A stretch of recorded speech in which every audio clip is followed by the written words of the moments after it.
மின்துறையை தொழில்நுட்ப ரீதியாக அடுத்த கட்டத்திற்கு கொண்டு செல்லக்கூடிய வகையில் ஐஐடியோடு இன்று புரிந்துணர்வு ஒப்பந்தம் போடப்பட்டிருக்கிறது. இது தொடர்பாக பேச ஐஐடி மெட்ராஸினுடைய இயக்குனர் காமகோடி அவர்கள் நம்மோடு இருக்கார்ட்ட கேட்கலாம். சார், இந்த புரிந்துணர்வு ஒப்பந்தம் முதல்ல எதற்கானது, என்னென்ன டெவலப்மெண்ட்லாம் இதில் பண்ண போறோம்? அதாவது எனர்ஜி செக்டாருங்கிறது ரொம்ப வேகமாக முன்னேறிட்டு இருக்கு. ஒரு மாசத்துக்கு ஒரு டெக்னாலஜி புதுசாக வருது. நிறைய சோர்சஸ்லாம் நமக்கு இப்போ பவர் வருது. முன்னாடி ஒரு காலத்தில் தெர்மல் பவர் தான் இருந்தது, அதுலேருந்து சோலார் வந்துருக்கு, இன்னைக்கு ஹைட்ரஜன்லேருந்து பவர் வருது, விண்ட் எனர்ஜி வருது. அந்த பவர் சில நேரங்களில் நிறையா ஜெனரேட் ஆகுது, சில நேரங்களில் குறையிடுது. நமக்கு மின் தேவைக்கும் பவர் ஜெனரேஷனுக்கும் ஒரு டிஃப்ரென்ஸ் எப்பவுமே இருந்திருக்கும். நிறையா நமக்கு தேவைப்போது இரவு நேரங்களில் தேவைப்போது அது குறையும், பகல் நேரத்தில் ஜாஸ்தியாக வரும், நமக்கு அது தேவைப்படாது. அது மாதிரி சில இருக்க போது இந்த smart grid, intelligent energy evacuation, capture, அதே மாதிரி ஒரு நேச்சுரல் டிசாஸ்டர்ஸ் வர தேவோ, ஒரு சைக்ளோன் வர தேவோ, மற்றபடி ஒரு ஹெவி சர்ஜ் வர தேவோ, எப்படி நம்ம அந்த கட்டமைப்பை எப்படி நம்ம பாதுகாக்கலாம், ரெசிலியன்ஸ், இதற்கெல்லாம் நிறைய தொழில்நுட்பங்கள் இருக்கு. அதே மாதிரி proper monitoring and meeting. Minister சொன்ன மாதிரி இப்போ ப்ராசஸ், இந்த ப்ராசஸ் எப்படி ரெகுலரைஸ் பண்ணலாம், இதுக்கு எந்த அளவு டெக்னாலஜி போட்டு அதை கரெக்டாக பண்ணுறது. ஒரு இடத்துல பவர் கட் இருந்ததுன்னா அதோட ரீசன், டயக்னோசிஸ் எல்லாமே சுருக்கெடுக்கிற மாதிரி பண்ணுறது. இதெல்லாம் இப்போ இந்த புரிந்துணர்வுல நம்ம போட்டிருக்கோம். நம்ம வாஸ்ட் நெட்வொர்க், எல்லா விதமான டெவலப்மெண்ட்ஸ் இருக்கு, எல்லா விதமான எனர்ஜி சோர்சஸும் இருக்கு.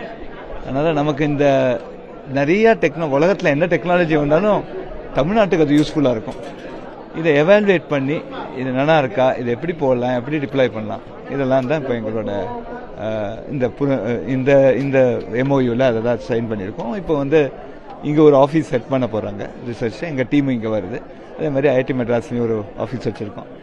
இதுதான் நடக்குது. ஏஐ தொழில்நுட்பம் யூஸ் பண்ணுறோம்னு சொல்லியிருக்கோம். எந்த அளவுக்கு இது ஏஐ கை கொடுக்கணும்? நிறைய டேட்டா இதில் வருது. அந்த டேட்டாலேருந்து நம்ம ஒன்று நிறைய ப்ரெடிக்ஷன் பண்ணலாம், எந்தெந்த இடத்துல இது தேவை, எப்படி தேவை, என்னென்ன ஒரு இடத்துல இந்த அளவு ஒரு பவர் இதற்கு போயிருந்தா அந்த இடத்துல ஃபெயிலியருக்கு ப்ரெடிக்ஷன் பண்ணலாம். அதே மாதிரி நிறைய சென்சார்ஸ் போட்டு இந்த ஹோல் நெட்வொர்க்கோட ரெசிலியன்ஸ் இதை ஏஐ மூலமாக ரொம்ப நல்லா செய்யலாங்கிறது எங்களோட ஆழ்ந்த கருத்து. இதுக்கு நிறைய சென்சார்ஸ் பேஸ்ட் சொல்யூஷன்ஸும் நாங்கள் நிறைய ஆய்வு பண்ணி வச்சுருக்கோம். அதே மாதிரி ஸ்டோரேஜ்லேயும் நாங்கள் இப்போ கிட்டத்தட்ட ஒரு மெகாவாட் ஸ்டோரேஜ் உள்ளே வச்சுருக்கோம், இப்போ பண்ணி வச்சுருக்காங்க, எங்கள் ரிசர்ச் பார்க்கில் இருக்குது. ஸோ இதெல்லாம் இந்த ஆராய்ச்சிகளை எப்படி பயன்பாட்டுக்கு கொண்டு வருது, அதாவது யாரோ பெருசாக கேட்டாங்க எப்படி காமன் மேனுக்கு அது யூஸ்ஃபுல் ஆகும், அது இதில் நாங்கள் அந்த சஜஷன்ஸு இதெல்லாம் நாங்கள் பண்ணுறோம். இறுதியாக காமன் மேனை நேரடியாக பாதிக்கக்கூடியது இந்த மின் தடை பாதிப்பு. ஸோ நம்ம இந்த ஒப்பந்தம் மூலமாக எந்த அளவுக்கு ரெக்டிஃபை பண்ணலாம்? இதோட ஃபைனல் கோலே மின் தடை இல்லாமல் இருக்கிறது தான். அந்த மின்சாரம் டெவனேட் பண்ணுறது நல்லபடியாக யூஸ் பண்ணுறது தான். இதில் நமக்கு சர்ப்ளஸ் வர நமக்கு எனர்ஜி சர்ப்ளஸ் ஆக காமன் மேனுக்கு அது ரொம்ப யூஸ்ஃபுல்லாக தான் இருக்கும். அதனால இதோட ஃபைனல் நோக்கம் எண்ட் யூசருக்கு நல்லது செய்யும். ஒப்பந்தத்தில் எவ்வளோ பேர் இருப்பாங்க சார் மொத்தமாக? இல்லை, இந்த எனர்ஜி கன்சார்ஷியம்ங்கிறதுல ஐஐடியில் கிட்டத்தட்ட 100க்கும் மேற்பட்ட ஃபேக்கல்ட்டியாக இருக்காங்க. அதனால இந்த இதில் பல இது இருக்கு. அதாவது இப்போ கட்டமைப்பு, விண்மில்லு, சோலார், தெர்மல், ஒவ்வொரு தடவையும் என்ன தேவையோ அதுக்கு தகுந்த மாதிரி நாங்கள் ஃபேக்கல்டி செலெக்ஷன் பண்ணுவோம். அதனால என்டையர் ஐஐடிஸ் பிஹைண்ட் திஸ். ஏன்னா ஒரு எனர்ஜி நெட்வொர்க்குங்கிறது ஒரு இன்ஸ்டிடியூஷன் பை இட் செல்ஃப். பல்வேறு தகவல்களை ஐஐடி இயக்குனர் காமகோடி நம்மிடம் பகிர்ந்திருக்கிறார். புதிய தலைமுறைக்காக ஒளிப்பதிவாளர் சந்துருவுடன் செய்தியாளர் வீரகுமார். இன்னைக்கு இந்த R&D எனர்ஜி சிஸ்டம்ல இன்னைக்கு எனர்ஜிங்கிறது ஒரு நாட்டுக்கு பெரிய தேவை. குறிப்பா இந்த காலகட்டத்தில் பல விதமான எனர்ஜி நமக்கு கிடைக்கிறது. Thermal energy, solar energy, wind energy, இப்போ ஹைட்ரஜன், அது மாதிரி பல விதமான எனர்ஜிஸ் நமக்கு கிடைக்கிறது. குறிப்பா என்னன்னா, எந்த டைம் நமக்கு நிறைய கன்சம்ஷன் இருக்கோ அந்த டைம் ஜெனரேஷன் இருக்காது, எந்த டைம் நிறைய ஜெனரேஷன் இருக்கோ அந்த டைம் கன்சம்ஷன் இருக்காது. அதனால எப்படி நம்ம ஜெனரேட் பண்ற எனர்ஜியை எப்படி ஸ்டோர் பண்ணணும், எப்படி பேட்டரிஸ் வச்சு ஸ்டோர் பண்ணணுமா, எப்படி டிஸ்ட்ரிபியூட் பண்ணணும், எந்த இடத்துல தேவையோ அந்த இடத்துக்கு அந்த எனர்ஜியை எவாக்குவேட் பண்ணுறது, இது மாதிரியான பல ஆராய்ச்சிகள் தேவைப்படுது. குறிப்பா எவ்ரி மந்த் ஏதோ ஒரு எனர்ஜி, ஒரு பேட்டரி டெக்னாலஜியோ ஒரு எனர்ஜி சென்சிங்கோ, இது மாதிரி பல டெக்னாலஜிஸ் ஒரு மாதமும் ஒரு புது டெக்னாலஜி வந்துட்டு இருக்கு. குறிப்பா தமிழகத்துல ஒரு பெரிய அட்வான்டேஜ் என்னன்னா, நமக்கு எல்லா எனர்ஜியும் எல்லா விதமான டெக்னாலஜியும் இங்க உபயோகப்படுத்துறதுக்காக ஒரு சாத்தியம் இருக்கு. அதனால எப்படி அந்த டெக்னாலஜிஸ் எடுத்துன்னு வந்து எப்படி ஒரு நல்ல எஃபிஷியன்ட் ரெசிலியன்ட் நெட்வொர்க், அதாவது ஒரு நேச்சுரல் டிசாஸ்டர், ஒரு பெரிய சைக்ளோன் வர காலமோ இல்ல ஒரு பெரிய சர்ஜஸ் வர காலமோ, அந்த மாதிரி இதுல எப்படி அந்த நெட்வொர்க் அந்த இன்ஃப்ராஸ்ட்ரக்சரை நம்ம பாதுகாக்கிறது, அதுதான் ரொம்ப முக்கியம், அந்த ரெசிலியன்ஸ். அதே மாதிரி நிறைய டேட்டா ஜெனரேட் பண்றோம். இந்த டேட்டா வச்சு எந்த இடத்துல எப்படி எனர்ஜியை நம்ம டிஸ்ட்ரிபியூட் பண்ணலாம், எப்படி ஸ்டோர் பண்ணலாம் அப்படிங்கிறது ஏஐ தொழில்நுட்பம் வச்சு இதை பண்ணுறது. இது ஒன்று அனதர் ரிசர்ச். அதே மாதிரி சைபர் செக்யூரிட்டி, இன்னைக்கு எல்லாமே கண்ட்ரோல்டு பை டிஜிட்டல் எலக்ட்ரானிக்ஸ்.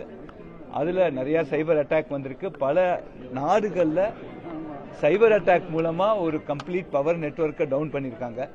இது மாதிரியாக நடக்காம இருக்கிறதுக்கு எவ்வளவு வேலை செய்யலாம், இது மாதிரி பல கோணங்கள்ல நம்ம ஆராய்ச்சி செய்ய போறோம்.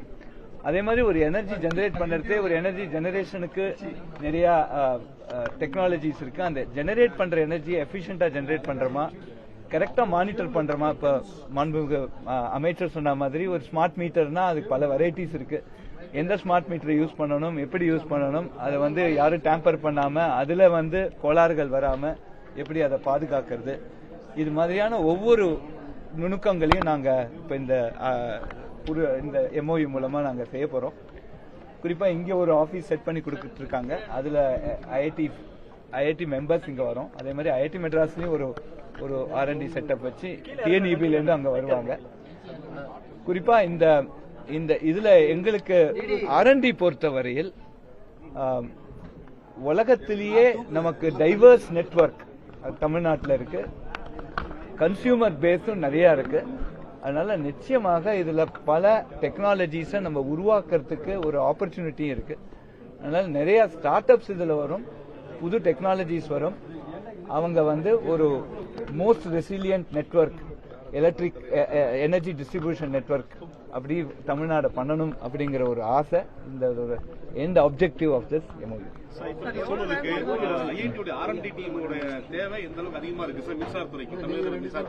எல்லாத்துக்குமே இப்ப அதாவது மின்சாரத்துறை அந்த நெட்வொர்க்குங்கிறதே ஒரு இன்ஸ்டிடியூஷன் பை இட் செல்ஃப். அதுல உங்களுக்கு ஹை பவர் எலக்ட்ரானிக்ஸ் தேவைப்படுறது, கம்ப்யூட்டர் சயின்ஸ் தேவைப்படுறது, உங்களுக்கு கேபிள் பண்ணுறதுக்கு நல்ல மெட்டலர்ஜிஸ்ட் அது மாதிரி தேவைப்படுறது.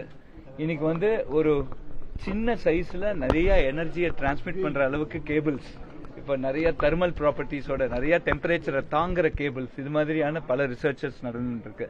ஸோ ஒரு எனர்ஜி டிஸ்ட்ரிபியூஷன் நெட்வொர்க்னு நீங்க நினைச்சாலே அதுவே ஒரு இன்ஸ்டிடியூஷன் பை இட்செல்ஃப். எல்லா டிசிப்ளின் கிட்டத்தட்ட ஒரு 5-6 இன்ஜினியரிங் டிசிப்ளின்ஸ் அதுல தேவைப்படுது. எல்லாரையும் இப்ப நம்ம அப்பப்போ அசம்பிள் பண்றோம்.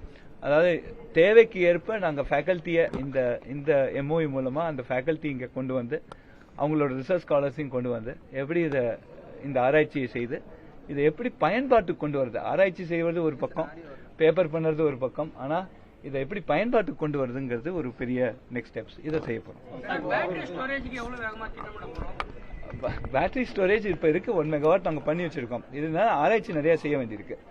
அது ஒரு பிராக்டிஸ் ஸ்கேலபிளா அதை கொண்டு வரதுக்கு அதோட எஃபர்ட் நாங்க நிச்சயமா எடுப்போம்.